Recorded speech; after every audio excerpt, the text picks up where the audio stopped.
The Acts of Jesus. What did Jesus really do? The Search for the Authentic Deeds of Jesus. Translation and commentary by Robert W. Funk and the Jesus Seminar.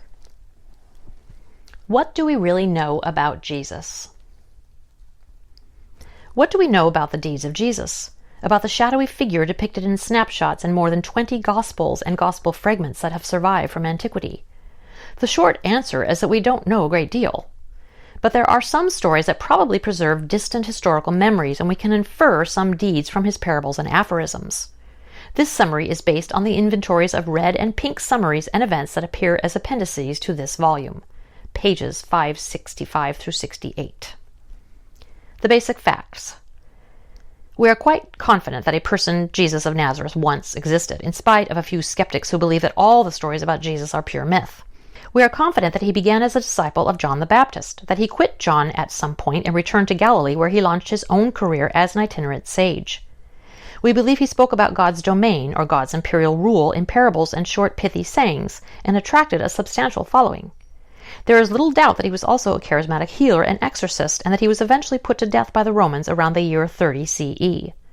Paul of Tarsus, who became a disciple after Jesus' death, claimed that the risen Jesus appeared to him in a vision, and that he had also appeared to Simon Peter, one of the original circle of followers.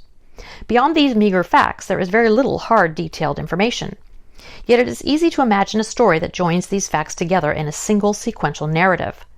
The evangelists did so by asking why Jesus met the fate he did and what his life meant to them. They employed Scripture and their own convictions as guides in fashioning a story that accounted for the death of a suffering righteous hero. The Bible scholar who adopts the role of historian rather than theologian will label the sketchy facts very probably historical. Probability is the category with which historians must work in verifying ancient reports of deeds and words. The Gospels preserve other reports of events and typical activities that are probably historical, or which, although not accurate in detail, contain some historical information. A third category consists of reports that are probably not historical. Those who preserve no more than vague historical reminiscence or contain information that is unreliable. Still, other reports are very likely the product of some storyteller's imagination and therefore of little use in establishing actualities. These four categories, very probably historical, probably not historical, and almost certainly not historical, correspond to the four colors, red, pink, gray, black, employed by the fellows in their voting procedures. Time. Jesus is linked with the reign of King Herod the Great, 37 through 4 BCE, during whose incumbency Jesus was allegedly born. We also have the name of Herod Antipas, tetrarch from 4 BCE to 39 CE, who ruled Galilee during Jesus' life and beheaded John the Baptist, and the name of Pontius Pilate, the Roman procurator, 26 through 36 CE, under whom Jesus was crucified. Jesus therefore lived in a period bounded by a date prior to the death of Herod on the one hand, and by the end of Pilate's tenure in 36 CE on the other.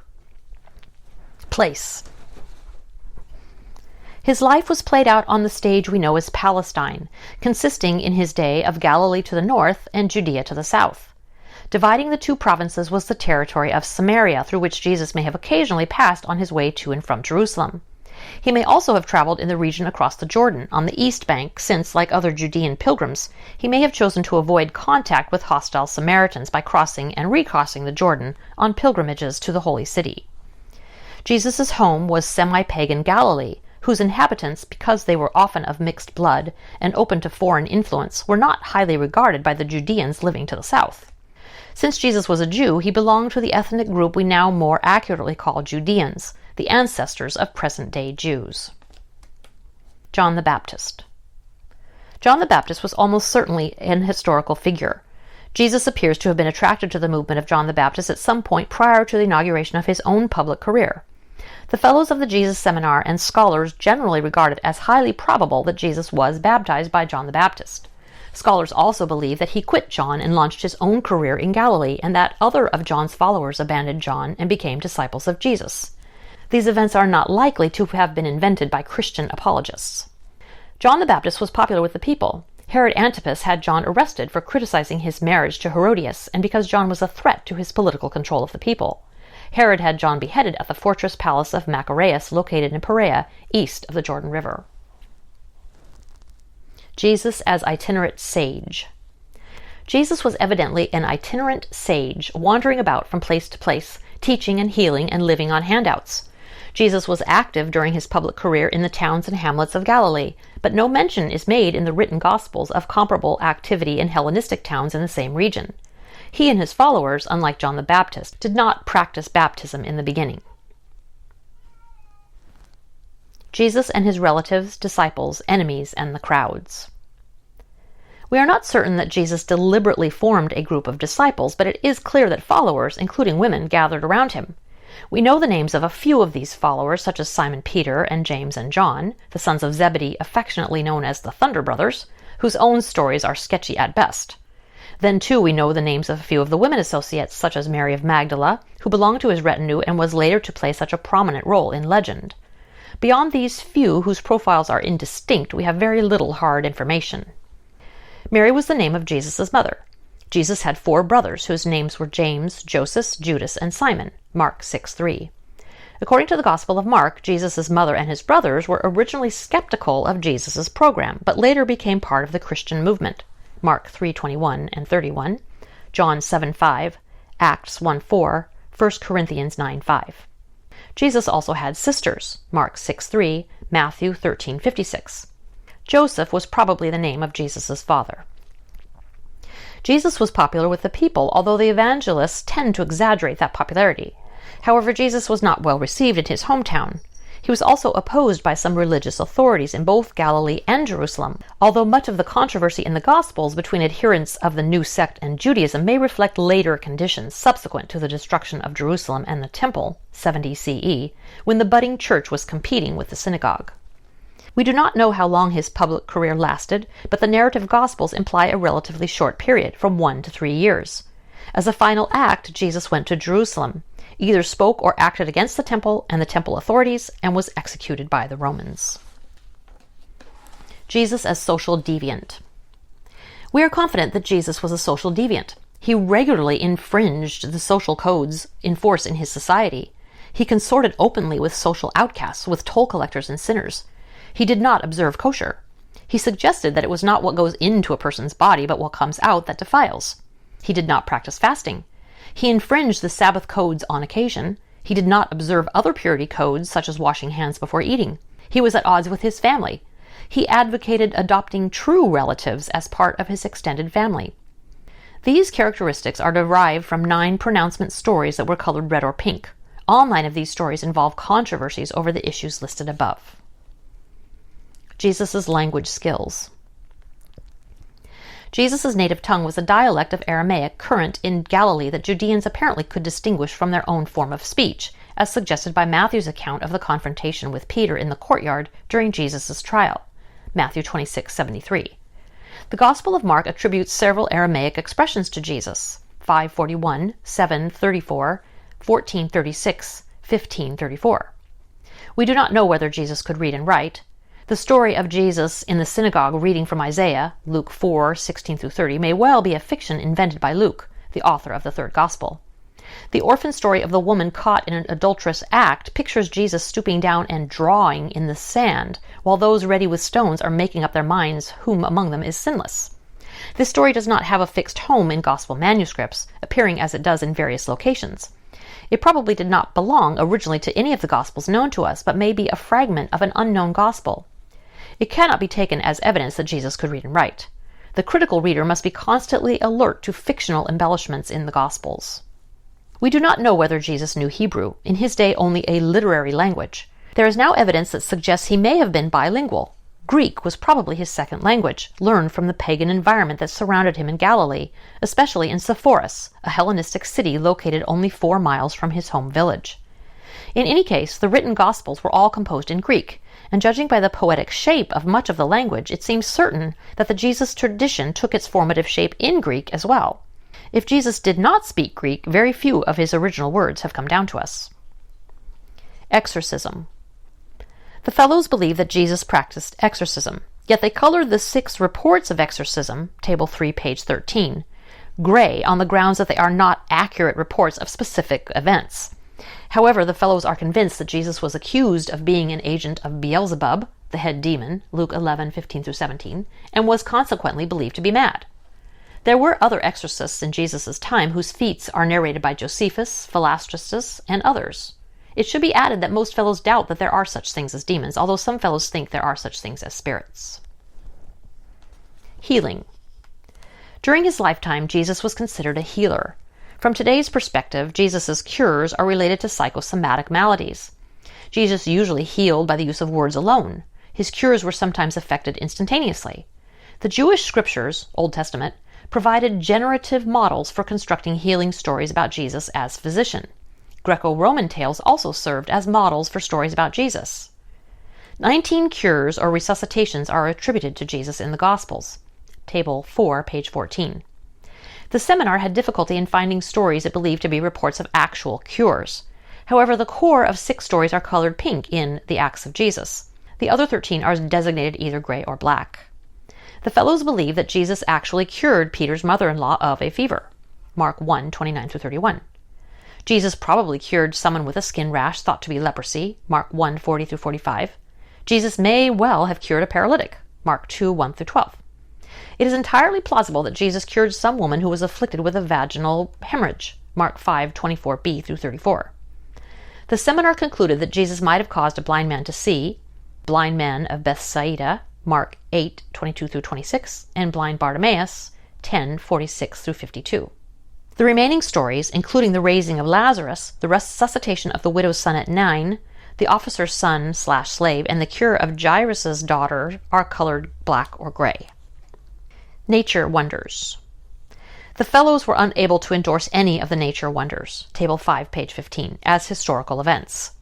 The stilling of the storm, walking on the water, the feeding of 5,000 and 4,000 in the wilderness with a few loaves and fishes, changing the water into wine, cursing the barren fig tree, and the miraculous catch of fish are all fictions suggested by extra gospel models. They are color-coded black. Miracles. The seminar concluded that both the Pharisees and people generally in Jesus' day expected heavenly signs related to the coming of God's kingdom. They were dubious, however, that the Pharisees asked Jesus for a sign. They think Jesus probably refused to provide heavenly signs, as Mark insists, 8:12. On the other hand, it is evident that the evangelists and early storytellers regarded Jesus' exorcisms, cures, and other miraculous feats as signs of the kingdom's arrival. Framework stories. Mark opens his gospel with the appearance of John the Baptist in the wilderness, the baptism of Jesus by John, and return of Jesus to Galilee, where he began preaching. The seminar colored all or most of these stories red. The account of Jesus' temptations in the wilderness they colored gray. As reported, these stories are legendary, although they may reflect some actual experience of Jesus as he pondered his mission and prepared to enter public life. The stories that formed the turning point of Mark's plot were all colored black as projections of the convictions of early believers.